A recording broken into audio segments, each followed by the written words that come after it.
What's up guys, welcome back to the channel. If you're new, my name's Chris and here we explore some of the best products and places in the world.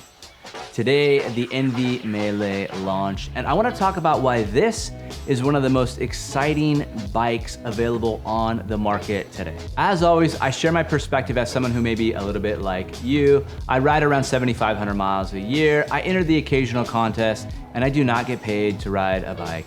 But man, do I love to smash the pedals in between life, family, and work obligations. My excitement about the Melee project probably originates from the Enve Custom Road project that they launched early last year. I remember the first time I saw the Enve Custom Road bikes and the offering that they had, and I really liked it. It seemed to check all of the boxes. Custom road bike, beautiful, high performance, and the value that they were offering at the time was incredible. And if you've ever seen one of these Enve custom road bikes in person, you'll never forget it because it's probably one of the most beautiful bikes you'll ever see. With the Melee, it looks like they've taken what they learned from the custom road project and applied it to a traditional size run, making small improvements along the way. It looks like the tube shapes are a little bit smaller, possibly more aerodynamic. It looks like it's a little bit more of a race-focused frame. Instead of the Enve bike being 100% custom, with the Melee, they've made it custom at the touch points where it really seems to matter. And that is at the stem, the bar, and the seat post. Aesthetically, the Melee looks super clean. No exposed cables. It focuses on aerodynamics, so it's got kind of that clean, sleek look to it. And I love the way that they've taken the head tube, made it a little bit bigger, allowing you to slam the stem just a little bit more. And we all know how good a bike looks with a slam stem, am I right? I also like the color that they're offering. The gunmetal gray, to me, is a simple yet classy color. It kind of reminds me of the Athos. It's clean, it's understated. I just really like the way that it looks. I also like that it has a stated max tire clearance of 35 millimeters. I like this for a few different reasons.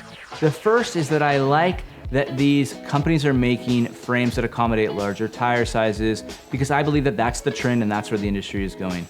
There's no denying that a wider tire is more comfortable and simply rides much better. With the stated max tire clearance of 35 millimeters, you know that in dry conditions, there's a really good chance that you're gonna be able to squeeze larger tires onto this frame set. So you do it all bike guys, this could be a very viable option. The setup that I saw in person had a set of the new 4.5s with 29 millimeter Enve tires. And I can tell you, after looking very closely at that bike, that there is plenty of room for a much larger size tire. When I was sitting there looking at the Melee, I couldn't help but let my mind wander and think of the possibilities of putting a knobby 35 millimeter tire onto that frame set. All of a sudden, you have a bike that is high performance on the road, but that can go and tackle light gravel incredibly fast. That's a big nod to Enve for looking at consumer trends and looking at how we like to ride as normal riders. And if I throw another hypothetical out there, imagine if you could fit tires that measured 37 or 38 millimeters wide. All of a sudden now, you're in gravel bike or crux territory. And that is really exciting to think about. If we take that hypothetical one step further, take a look at the bike that won the men's BWR race here in San Diego this year.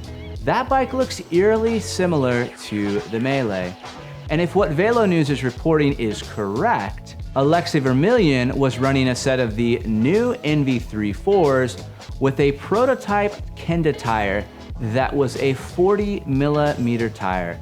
Imagine that on a road frame, 40 millimeter tires. That is really cool. Comparing the Melee and the SL7, a bike that I've put now 8,500 miles on, it looks like the Melee stack height is a little bit taller, the reach is a hair shorter, and the wheelbase is nearly identical. In some ways, I think it may have a leg up on the tarmac. I think it's going to be a slightly more comfortable ride without sacrificing the performance and handling characteristics of the high performance race bikes like the SL7. If tire clearance is a big concern to you, the Melee is definitely going to check that box for you in a big way and be a major advantage over something like the Tarmac SL7 or even the Athos. The SL7 is now 2 years old, and I'd imagine that they're gonna release a new Tarmac in the next year or so. I believe it's typically a 3-year product cycle. Until then, I think the Melee is probably one of the best offerings on the market today in the high performance road category. Between road and gravel, this bike is going to cover a lot of ground. And look, if this is a bike that's good enough to win BWR, it's good enough for me to ride on the road, and it's gonna tackle all of the gravel that I wanna throw at it. Like I said, I've got a frame, or as they call it, a chassis on order with the exact stem length and bar width and offset seat posts that I need. My buddy Ashley over at the Force Training took care of me on a fit, dialed me in with the measurements and everything. It was actually a really cool process. I will link his contact info below. Ashley's probably one of the best dudes you could ever meet, and he can get anybody dialed in. There you have it, the Melee. Is it an SL7 replacement? Well, time will tell. Anyways, until next time.